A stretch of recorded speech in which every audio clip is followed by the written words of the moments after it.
This video is all about the Displace node. We're going to go through a few use case examples so you can really see what it can be used for, and then we'll go through the controls in the node so that you can really understand how it works.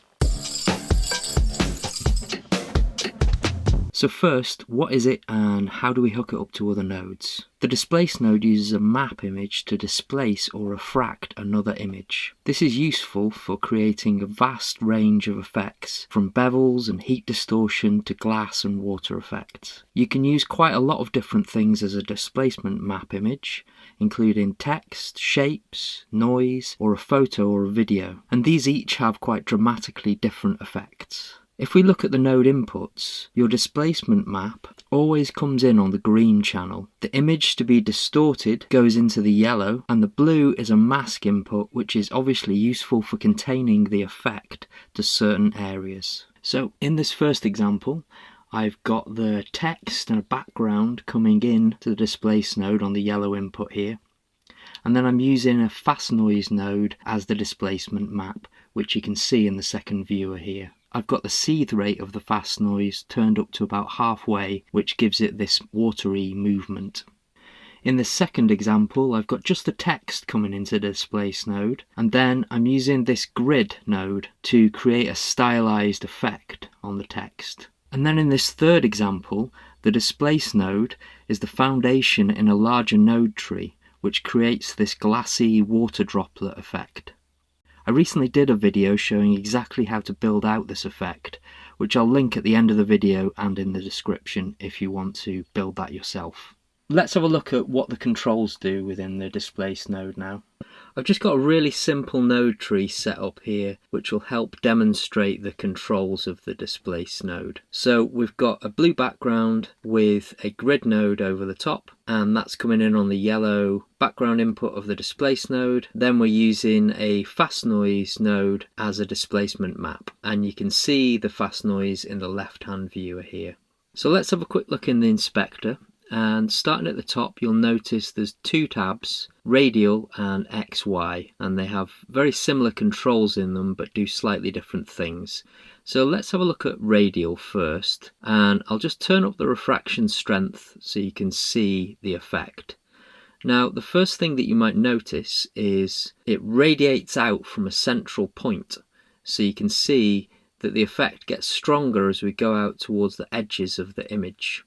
There's center X and Y controls here. What they actually control is where the central point of the effect is. So if I move this X control for the horizontal, you'll see the central point shifting over to the left there.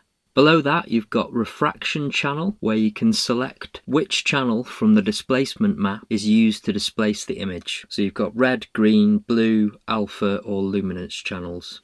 Next, you have the offset controls, which is a way to recenter or bias where the warp happens. Underneath that, as we've already seen, is the refraction strength. This is really the main control for this node and adjusts the strength of the overall effect. The central point of the slider represents 0 and has no effect, and if you push either left or right, it increases the refraction in a slightly different way for each.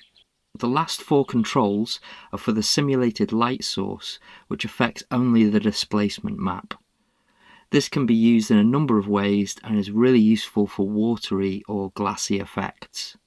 So if I start to turn up the light power, you'll begin to see the texture of the displacement map underneath. And this will also highlight edges. So for example, if I pop an ellipse in as our displacement map instead of the fast noise, now you can see the light power clearly defines the edges of that shape. Underneath that, you've got the light angle, changing where the light source is placed. And then you have the spread, which widens the displacement effect and also often has the effect of smoothing everything out. So let's just pop the fast noise back in. And what you'll notice with the spread is even if you've got the light power turned right down, the spread still has this softening effect, which can be really useful depending on what you're trying to create. The very last control is the light channel, and that denotes which channel from the displacement map is used to create the simulated light.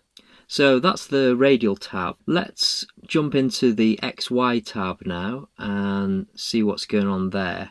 So this does a very similar thing, but instead of the effect being radial in nature, it's split into horizontal and vertical. And you have separate controls for the channel input, offset and refraction level independently for both the X and Y values. So if we turn up the X refraction, you'll see that's just creating a horizontal distortion. And if we turn up the Y refraction, that's just affecting the vertical distortion. Another thing that you'll notice is that whereas in the radial tab we had the effect becoming stronger as it radiates from a central point, in the XY tab the effect is much more uniform across the entire screen. At the bottom we have the exact same controls for the simulated light as well.